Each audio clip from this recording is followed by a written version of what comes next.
Bonjour à tous, nous sommes les élèves du CM2 du lycée franco-péruvien de Lima au Pérou. Nous nous trouvons actuellement à Nazca. Dis-moi Tia, où se trouve la culture Nazca?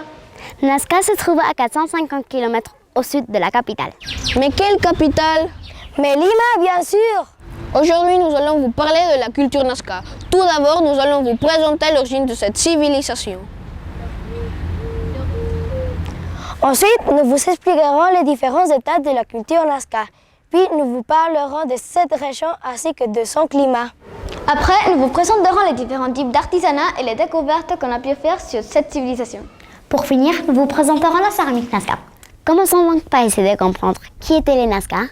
La civilisation Nazca est une culture pré-incaïque du sud du Pérou. Ah oui, les Incas, je connais! Ils ont régné au Pérou du XIIIe au XVIe siècle. En effet, Alex, tu as tout à fait raison. Et j'ajouterais même que leur capitale était Cusco. Bon, reprenons. La culture Nazca se développe entre 100 avant Jésus-Christ à 600 après Jésus-Christ.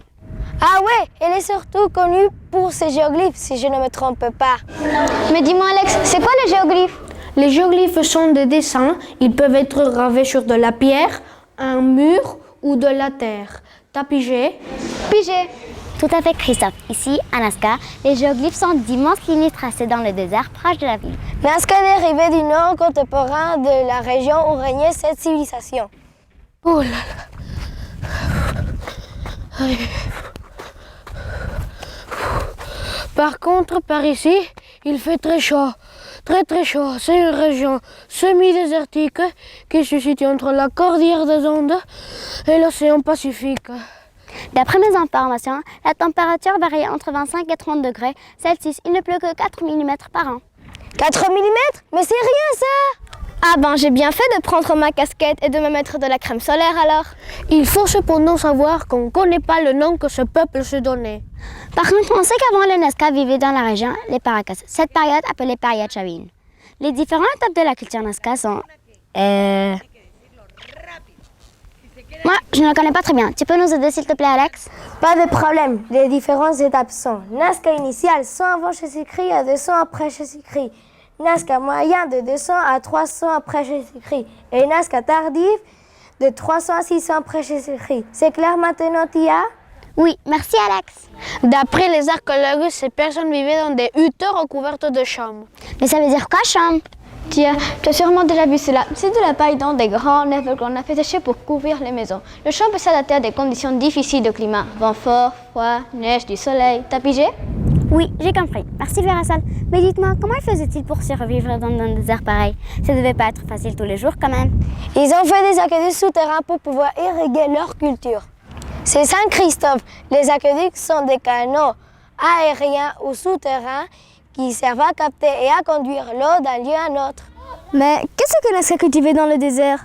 Vérasol, les Nazca cultivaient des haricots, des pommes de terre, des caroubiers, du maïs, des courges et du coton, etc. Les Nazca ont également tracé d'immenses séries de figures géométriques. Les archéologues pensent que ces géoglyphes remplissent une fonction rituelle. Si cela vous intéresse, nous vous conseillons de regarder attentivement le reportage sur les lignes de Nazca et les géoglyphes. Après environ 6 siècles d'existence, la culture Nazca décline brutalement vers 350 après Jésus-Christ. L'explication semble être une perte de foi, due à la conjonction entre inondation et un séisme. Cette inondation aurait été plus catastrophique que les autres, mais il faut savoir qu'elle était fréquente à cause de l'agriculture intensive. Ces événements auraient donc provoqué une perte de confiance en leur Dieu et donc en leurs prêtres. Et si nous parlions maintenant des textiles? Apparemment, c'était des bons tisserands. Des tisserands? Oui, Alex, des tisserands. C'est ce que l'on nomme les artisans du textile. Le textile utilisait une grande variété de techniques qui leur permettaient de représenter des motifs très complexes et d'une très grande résistance. Mais qu'est-ce qu'ils utilisaient comme matière première? Leur tissu était produit avec du coton et de la laine de camélidés. Pas bête? Et les copains, regardez, je viens de découvrir qu'ils utilisaient des plumes et des aiguilles de cactus. Mais ce n'était pas tout, c'était également de très bons potiers. Ils venaient de Poitiers, en France, bizarre quand même. Mais non, Vérasol. Un potier, c'est une personne qui fabrique de la céramique. Rien à voir avec la ville de Poitiers. Les Nazca sont célèbres pour leur céramique, auquel ils donnaient un grand nombre de formes différentes. Mais pourquoi? Vérasol, les Nazca fabriquaient de la céramique pour une utilisation domestique, mais aussi parce qu'elles envoyaient des messages à leurs dieux. Ah, merci Alex. Pour plus d'informations, nous vous conseillons de visiter le musée tel que le musée Maria Reich et le musée Antonini. Nous espérons que cette présentation de la culture Nazca vous a plu et que vous en savez un peu plus sur cette grande civilisation. C'était Christophe, Terrasol, Alex et moi, Tia, depuis Nazca. Au revoir.